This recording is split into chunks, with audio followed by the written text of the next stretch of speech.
So today's topic is a big one. How can I help my autistic child to make friends? Thanks for watching, parents. My name's Nanette. I studied to be a teacher years ago. I've been in the field of special needs and particularly autism for the past 15 years. And I'm also a mother to 3 children myself.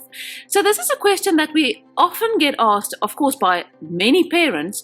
But interestingly enough, we also have teachers asking us the same question quite often. How can we help our autistic children to make friends, to build solid friendships, and to keep friends? Because that's also part of it. And this is something that I want to chat to you about today, because there are a few things that we can do to support our children and to set them up for success. There seems to be a common belief that autistic children are not social or don't like social settings.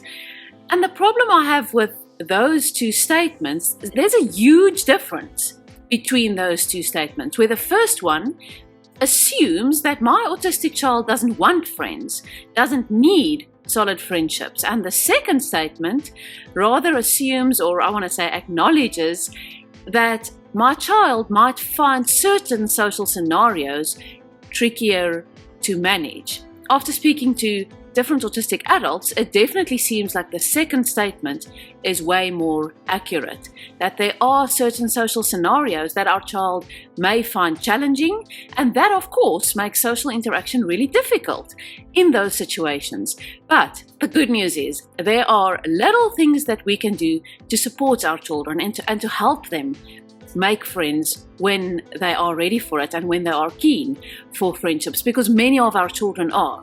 Many of our children love being social in the right environment and love a friend or friends around them in the right environment when they are supported. I'm pretty sure that you would be able to identify similar situations where you do feel comfortable in a social environment and others where you're not as comfortable. For example, for me, I don't enjoy being in a large group of people where I'm expected to make small talk, to chat to different people, some of whom I may know well or others who I don't know well.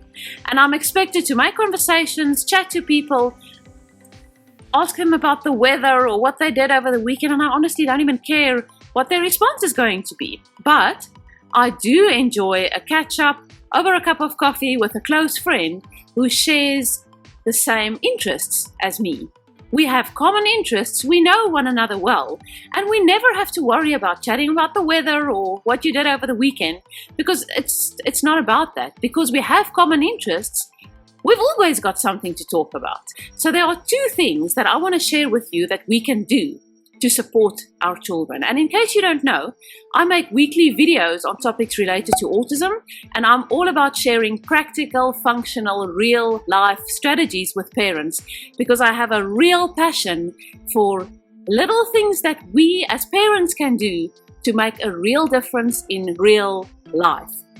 So these things are going to make a practical difference. You'll be able to see the positive difference that it makes for your child and even for your entire family. If you haven't subscribed to our YouTube channel yet, please do so right now. And if you find this video helpful, even consider sharing it with another parent or 2 that you feel would benefit from watching this video. So when we think about our children having a need for friendship, we need to firstly make sure that they are comfortable and content, calm, organized, regulated, call it what you prefer, but they feel comfortable in the environment first. Because if they don't, if they're not regulated, they will most likely become overwhelmed easily, and it's going to make it really challenging for them to try and then socially interact with someone else as well. So how can we make sure that our environment is set up in a way to support our child? There are a few different things that we can do, practical things at home. You don't have to spend any money on it. It's things that you can change at home using the things you have at home to support your child more. And there are quite a few different things, so I'm not going to explain all those things to you, but in the comment section below, I'm going to leave a link to a parent starter pack that we've got. And it's really nice, it's visually appealing. You'll find it really easy to go through that document. You can print out, you can use it every day because you are going to want to use it every day. And it's free. So download it, make sure you download it, and look at those little things. Little changes that you're going to make to your home environment to set your child up for success, to make the world of difference for your child so that he or she is supported in that environment. And then the second one, when we've got this perfect environment, our child is supported, because they're going to be now, then you need to think about the social interaction part, of course. And for that, we need a friend or a peer. How do you choose a child for your child to interact with? Because this is really important. You can't just take any child out of your child's class, perhaps. And this question about friendship, sometimes we get it when a child is preschool age, not often though. It usually starts primary school, and then especially as the children grow older, the latter years of primary school, and then going into secondary or high school, of course, building and keeping those solid friendships. So how do I choose a child when my child is still young to set up a play date or go on an outing together for my child to interact socially? Look at the kids that your child may be familiar with already, perhaps a classmate or a friend, and make sure that there are two things here as well. The one thing, the child needs to be nice, pleasant to interact with. If you're going to choose a very bossy child, your child might not necessarily enjoy spending time with your choice of friend. So it is important that this child that you choose, it needs to be a pleasant child to interact with for your kid, of course. And then the second one, and this is the most important thing, make sure that this child and your child have similar interests. So for example, if your child is really into soccer, you might sign him up for a small group soccer training if your child is comfortable in that environment, of course. And because there's a shared interest, the interaction is going to happen automatically. Or a different example, if your child really, really loves arts and crafts, then find a pleasant child who also loves arts and crafts. Invite them over for a play date.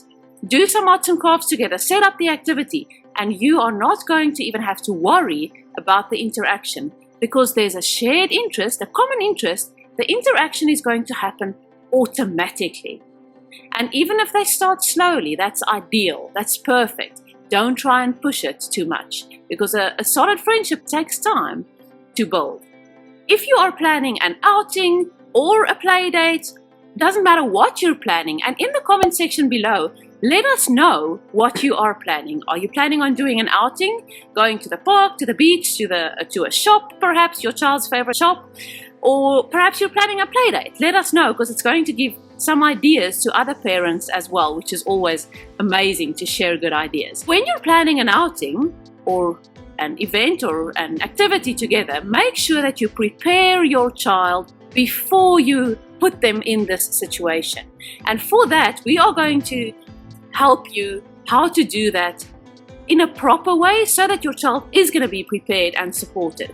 In the comment section again, I'll leave a link to a video, a free video that's going to tell you how you are going to do a prep talk, a talk to prepare your child before you expose them to that scenario.